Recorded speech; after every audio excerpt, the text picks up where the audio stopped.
You playing our favorite song? We can't hear it, but can hear something in the background. You guys can't hear that? No.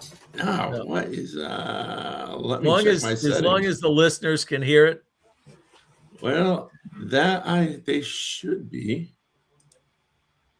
Oh, hold on a second. And what about now? Oh yeah. Welcome to the Liberty Collaborative, where the past meets the present in the fight for freedom. We uncover the roots of liberty, spotlight the people who shaped it, and explore what it takes to preserve it today. If you're ready to think deeper, stand stronger, and act with purpose, you're in the right place. Let's reclaim what matters most. And good morning, everybody. Happy December 18th, 2025. This Thursday morning in December. You are listening to the Liberty Collaborative podcast with myself, K. Carl Smith, and Chris Coyle. We are down a man today. Mike Hancock is under the weather, I believe, if I recall. And let's give him a shout out. That's Michael's voice as our lead in. And we want that voice back and his amazing brain. Michael, if you're listening, I hope you recover quickly. Yeah, come on back, Michael, and get some of this. Yeah. So today, guys, we are talking about the hijacking of affordability, quote unquote, from opportunity to control. This was kind of a topic last night here in the 29th Senate District in Connecticut, and it's in the news a lot. We hear this term affordability, and I guess it's kind of been hijacked, right? There's really no. It's one of those words where they've taken it and they've kind of turned it into their own thing. It's like cutting taxes. Now it's affordability. Would you agree? They're trying to make it nice, but it's Marxism in disguise. Correct. And that's what the left does. They give it a word where you really can't. Oh man, if you don't do it, something's wrong with you. If you don't support it, something's wrong with you. Oh, affordability must be something socially beneficial. Right. Well, Aaron, I would comment, and Michael would love this podcast. I hope he takes notes. We'll do this again with him. But Michael studies the use of their words. And one of the things he's pointed out for years, K. Carl, you have in your book, Telling Conservatives the Truth, that the left hijacks terms. They take them and they change them. And that goes all the way back to Alinsky, Rule for Radicals. And if you think about the word affordability and what they're doing with that, just go back to when they would call things diversity, equity, and inclusion.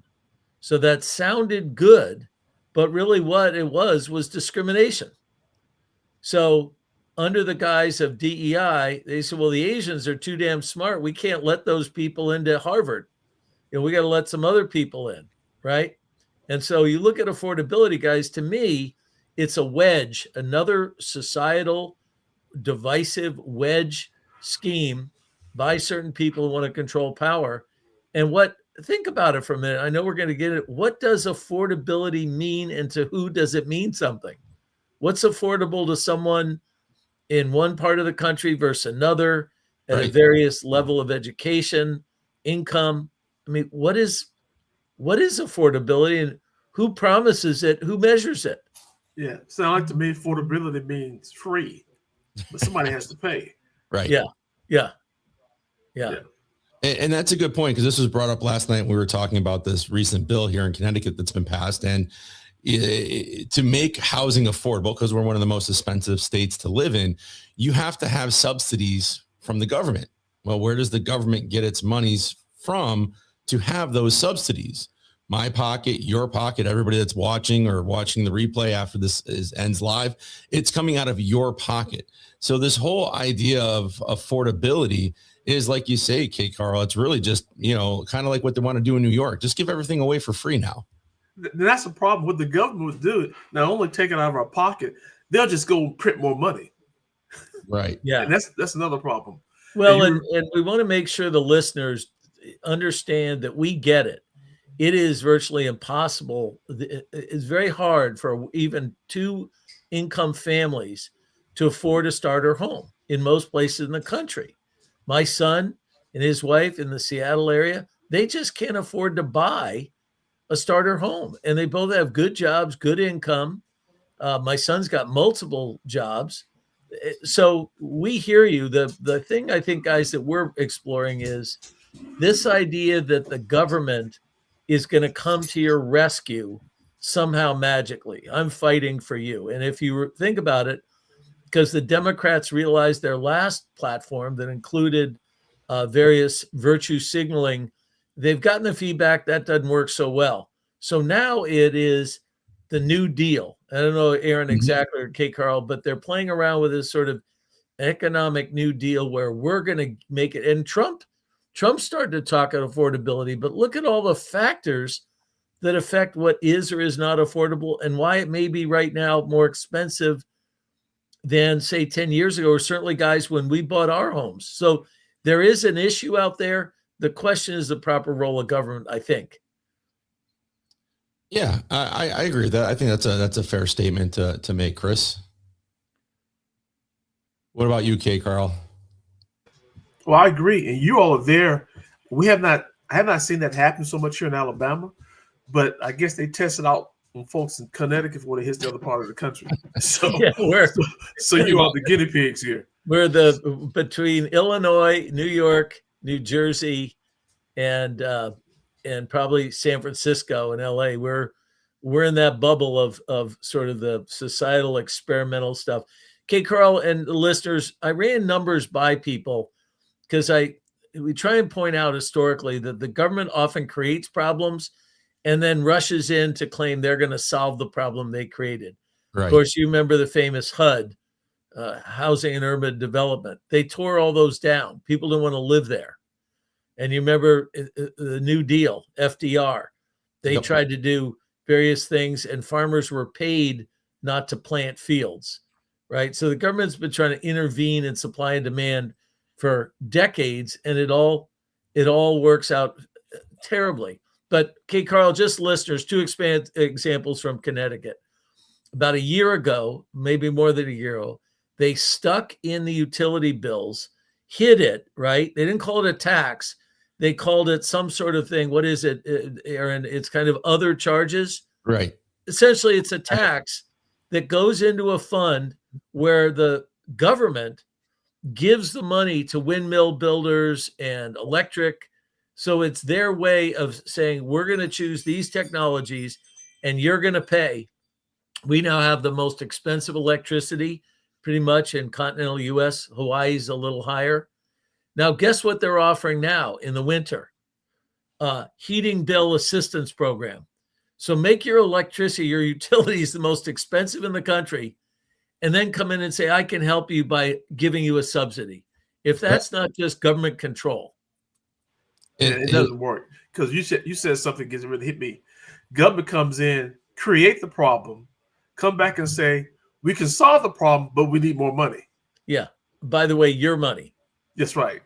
So, Aaron, it translates then to affordable housing. And one of the things Aaron and I have talked about, if you can't afford to live in the place, why would you buy or rent it? Right. So this idea of somehow we're going to make it affordable. And Aaron, I think you got to explain these apartments near Yukon that are $500,000 for what, Aaron? 2-bedroom apartment? Well, they have a couple of different spots that they built. They have the standard, which has a parking garage, and there's still not enough parking for the units, but not all the units are filled. And the percentage of them were quote unquote affordable housing. And they just came out. I saw something on social media where they actually dropped the rent on these properties, on these apartments, because nobody's renting them. Then they had another venture that built Eagleville on the Green. Both of these, mind you, were built pretty much on top of swamps or watersheds, which is a whole nother issue environmental wise. And each unit cost about $500,000 to build. Just to build. And that's more than a single family house that I own on just about 6 acres in the same town. I mean, I probably couldn't build this house for that amount these days. But the point is, if we can't call something affordable if we don't have the ability to build it affordably. And until energy prices come down, fuel comes down, which will then bring everything else down in the market, and lumber comes down and everything like that, you're not building stuff affordably. And to think that you can just slap a label on something and say, oh, it's affordable, it sounds great. It warms the hearts and minds of people, I'm sure. But what's the outcome? You really don't have affordable housing. And there's this spot in Hartford. I just saw it in the Hartford Current the other day, and they're building it's like an old nursing home, I guess, and they're reconverting it, which is great. You're recycling, upcycling stuff that's there, whether they demolish it completely or build from the infrastructure that's there. I have no idea, but they're going to put in 168 units. Only 8 of those are going to be quote unquote affordable. So you're building all this housing when we really don't have a housing shortage in Connecticut. I mean, we have housing now that people aren't moving into, but yet we're going to continue building stuff. And then you can get into the whole numbers of the homeless people that are actually here versus illegal immigrants. It's a whole big bag of a messy bag of things to search through. But the whole idea of this affordability, it sounds nice on paper. This bill they push through, it sounds great. But like I said last night, it's like buying a box. You know, you go and you buy a tool and you see the name on the box, and it's the Drill Master 2000, and you bring it home and you open the box and it's empty. That's exactly what this bill is. It says it's a housing bill for affordable housing, but it doesn't guarantee anything. Doesn't guarantee infrastructure, actual housing to be built that's affordable. So I got a question for you guys then. So this whole thing about these affordable homes or apartments they want to put up, are these going to be government owned? I know they're going to be government controlled. If it's privately owned, government's going to control it. They are all private, I believe, except, well, in my area anyways. One is done by a nonprofit, supposedly, I guess, and they still ran out of money. And then the other one was private builder. So, Carl, what they're trying to do is mandate down that towns will identify spaces they could build something on, and then sort of short circuit any of the reviews, anything, and say you build it out of whatever you want, whatever, paint it purple. You don't have to have parking on site. You park in the street. Now, here's the kicker that no one has quite thought through. You know the term a circular investment, or in the old days they had the Rube Goldberg machine where you put a marble in and it keeps going forever. Yep. So follow this logic. So they're going to tell someone, you got to build these, tell the town. So they're going to have basically no cost of approval. It's approved, whatever you want to do. And then the town's going to say, well, where's the sewer going? Oh, Aaron, your town has to put in new sewer lines and new water lines and new utility lines, and you're paying for it. So the property taxes go up. So these new units that you just mandated now have a higher property tax they did before you build them. Well, who's going to pay the property tax? Property owners, right? Right. So this really has not been thought through. It's a shell game. And a good example that we use, Carl, here is the following.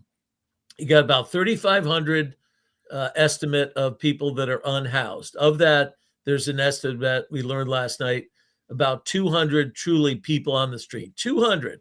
How many of them are illegally here? Wait till you hear the next number. There's an estimate of somewhere between 140, 130 to over 200,000 illegal immigrants in Connecticut. So call it 150. 150,000 illegal or non-documented people are living somewhere, right? And the 3,500, look at the disparity, the size of those numbers of our, if you will, citizens that can't find a home. Right now, here's the final number that kills you. Last year, the estimate is that Connecticut spent somewhere between 1.3 and 1.7 billion on the illegal immigrants. Do you think some of that included rent? So it's the government subsidized housing of illegal immigrants that is toward the bottom out of the housing market. How do you compete? You're someone, a couple working, and this is for real.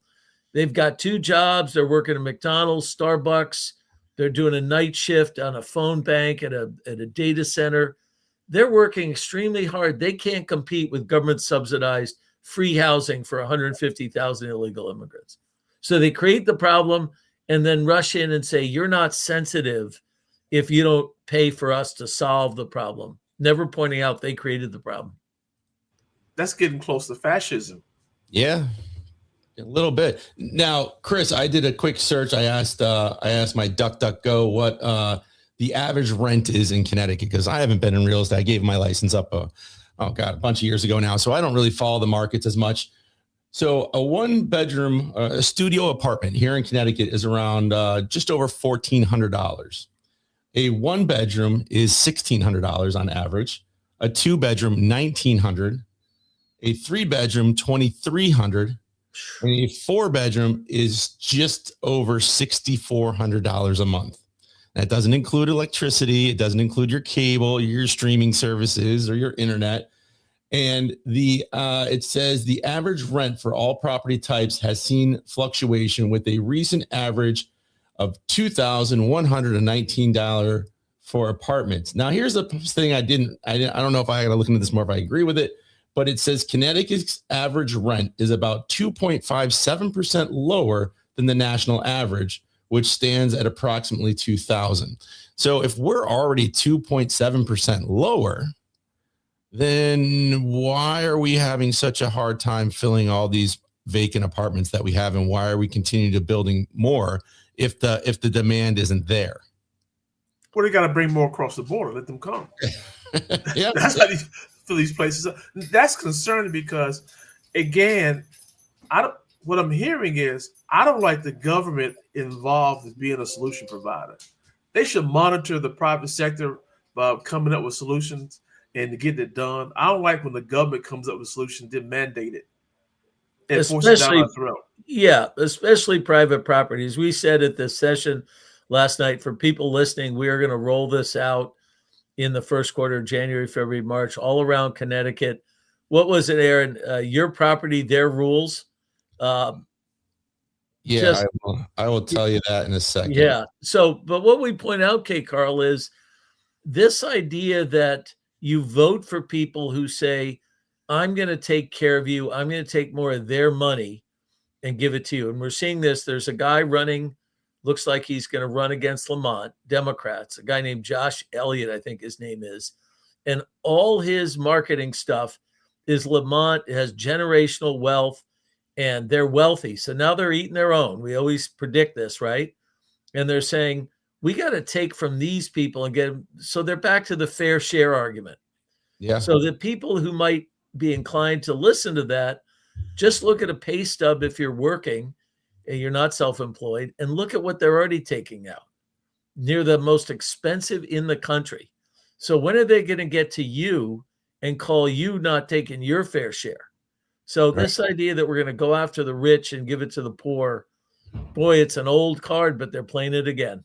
All right. You're correct on that. And I would almost say that, the left would, redefines affordability as managed dependency, right? Like they say, oh, it's affordable, but hey, we're going to give you all these subsidies. And with that, there's going to come strings attached and you have to do this. Like when we've talked about the SNAP benefits before, there's people that have been on SNAP. It was supposed to help people through a hard time. And as they start making more money, they realize, oh, I'm going to lose these benefits. So I'm not going to make my job any more productive because I'm happy where I'm at. There's nothing in any of this stuff, the affordability, any of it, that really helps people get from point A to point B to point C.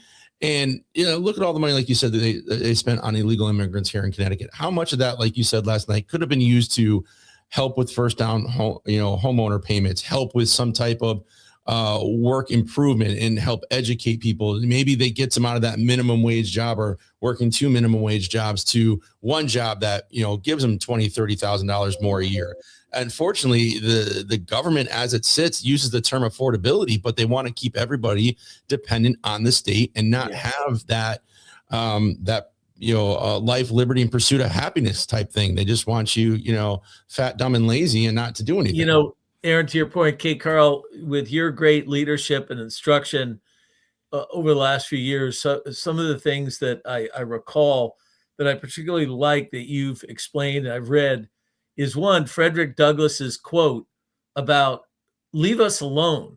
We don't want your help. Just get out of our way. And then, Kate Carl, I forget the name of the town, but you had a town, if not a part of a state, that literally said, we don't want you in here, leave us alone. And they became the most wealthy Black community in America at the time. They were building businesses. Maybe you comment a little on those things, but in both cases, they wanted to do it themselves. They didn't want to be dependent on people. I think you're referring to Black Wall Street up in Tulsa, Oklahoma. Yeah, where Black became entrepreneurs, and they were thriving. And self-sufficiency was the word, and thriving Black communities, wealth, generational wealth. And so, but those were jealous. Those were people who were jealous of that success of Blacks, and they burnt the place down. Yeah. But the problem with all this is you're getting people to become dependent on the government, and there creates more problems and more mental laziness, if you will. And once you depend on the government, that's like being dependent on a slave master to take care of you. That's going to run out. The slave master, once you become a bill of expense, the slave master will get rid of you, and that's what happened in Douglas's time. And then they keep out victiming each other, Aaron and K. Carl, and then say, well, I'm more worthy of virtue of your, I should go first. And so this book, Second Class, that was a bestseller for a while, this lady wrote, talks about a lot of interviews about people in America feel disenfranchised with the way the government has embraced these illegal immigrants. And in many cases, they talked about them getting more benefits and more advantage than the people already here. So you're seeing it where they're creating a new divide, a new litmus test saying, well, you're now more worthy of our support than the other group. The thing, Aaron and Kate Carl, I can't quite believe is, these studies that show, and it's concerning, Aaron, that rent or mortgage is now a gigantic chunk of a couple's monthly income. It's, and food has gone up and so forth. But you know what they don't tell you? That's of the money, the gross they get. But look how much taxes and healthcare takes away. And that comes out before they have money for rent. Oh, yeah. So, if Connecticut said, what if we don't tax you? Get rid of income tax. There'd be no affordability problem on housing. And you bring up a good point with that, Chris, because for those of you who are watching, don't know, I have a mediation business that I do primarily divorce mediation. And that's one of the things we end up talking about. If there's multiple properties or splitting things, and then people have to really take a look at their finances because everything's been together. And when you start doing the financial affidavit, it's all based on gross. And then when people start seeing how much comes out for taxes, union dues, healthcare, all this stuff, you realize, hey, you might make $80,000 a year, but when you're done, you're lucky if you're bringing home 50, and that's what you're living off of. And it is an eye opener. And that's a real problem with these taxes. And they keep taking, like you said, when we were sitting down last night at the restaurant, and Ann brought up that analogy where like you have, that we're taking a little bit more from you to give this subsidy. Oh, wait, we need a little bit more. At what point is there no more left to take? And then what? What's going to happen? Are we going to see another crash like 2008 maybe or something? I don't know. I've been watching the markets. I know gold and silver are going up. Silver's over $65 an ounce right now. So that's got to be a telltale sign that something's coming. You're muted, K. Carl. I want to read you a Douglas response out of my book I just wrote, Douglas versus Karl Marx. And hey, I'm waiting for mine. I got to have you call the delivery people. I want to read it over the holidays. Well, this is dialogue number 5. This is entitled Liberty versus Socialism. Okay. And this is what Douglas had to say. He's talking to Karl Marx. He said, Karl, equality enforced by the state is not freedom. True liberty comes from opportunity, not forced equality. I fought a real slavery, the chains that bound men physically. Socialism creates an ideological slavery where citizens are bound by government control and dependency, not by iron and rope, but by law and coercion. Wow. That's what we're dealing with. That's it. 100%. Wow. And your copy's coming to you, by the way. Thank you, sir. Well, great show, you guys. I tell you what, we're going to have to come back to this because this lever by the Democrats, I'll say it, and even Republicans sort of saying we're going to climb in. I mean, I don't quite understand why Trump thinks he can influence things like inflation. I mean, it's a big macroeconomic thing that takes time. Yeah. So what was sown before he was elected is now, growing or manifesting. These cycles take time. And by the way, if the government would start printing money and borrowing money, a whole bunch of good things would happen. So these guys got to get realistic. Yep, they sure do. They sure do, because there's nothing affordable about affordability rather. So, Nope. Well, okay, good stuff. Anything before we go?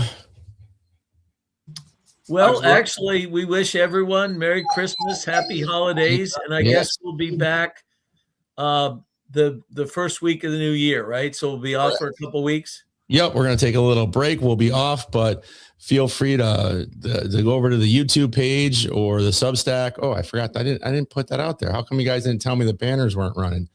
There we go. So feel free to email us with any questions. Co-pilots are still sipping coffee. That's okay. But yeah, if anybody has any questions, wants to contact us when we're on our break, feel free to go over to Substack, go over to the Gmail account, let us know what topics you want us to talk about. Or if you even want to come on the show, you got something you want to talk about, that would be great. And, Aaron, if I might, just as we close, we could go around the room.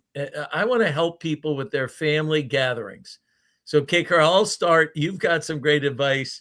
And Aaron, but here's what I would say. And I do professional training in communications. And one of the things I explain to people is when you're in a discussion with someone who has an ideological view and is making generalizations like things are unaffordable, just simply say, like what? Can you explain exactly what you mean? Could you give me an example? And if they go on and describe a new Nirvana, right? Mondami in New York, then ask them, well, what do you think that will look like? As that unfolds, how would that work? And then the final point to ask people is, do you think people perceive this as fair? I mean, is it fair to pick one group to win over another group? But if you ask a lot of good questions and just get them to explain what it is they mean, a lot of times they'll walk away before you get in a fight because they don't have answers. But it will also help you understand where they're coming from, because the more I read, the more I understand they just have misinformation or misapprehension about certain facts. Okay, Carol, you've got some great advice on how to avoid a confrontation, have a conversation.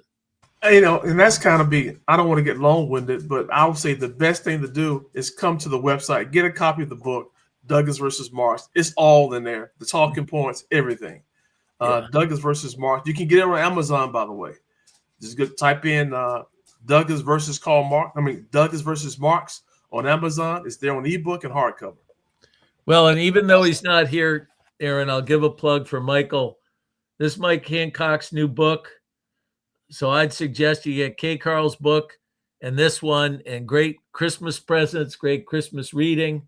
So K. Carl, I can't wait to read these debates between Karl Marx and Frederick Douglass. What a beautiful time to do this. What perfect historical bookends.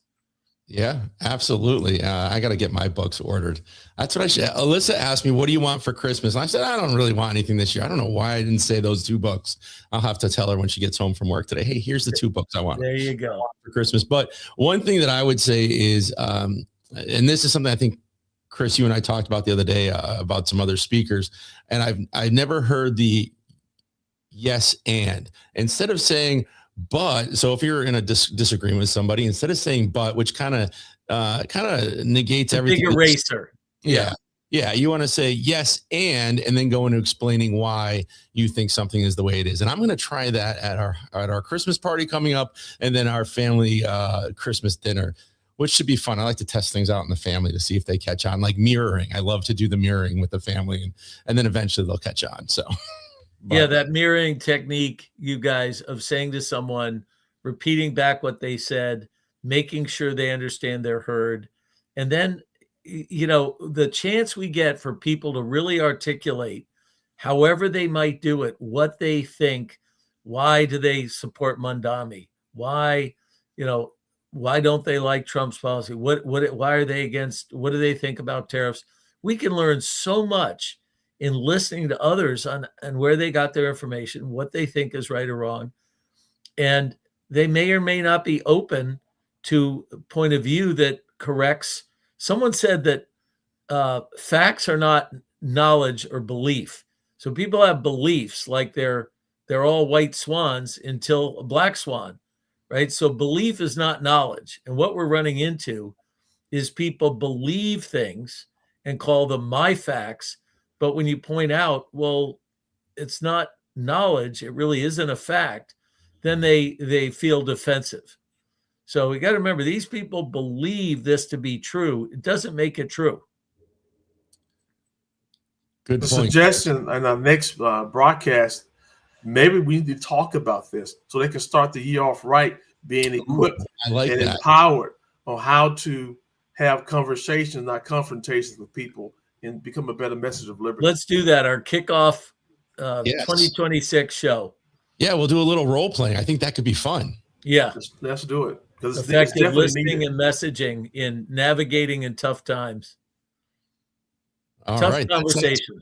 All right, folks. Well, thank you for joining us this Thursday, December 18th, 2025. And if you haven't started your Christmas shopping, you better get out there and do it. This is the Liberty Collaborative. We'll see you in the first of the new year in 2026. Peace.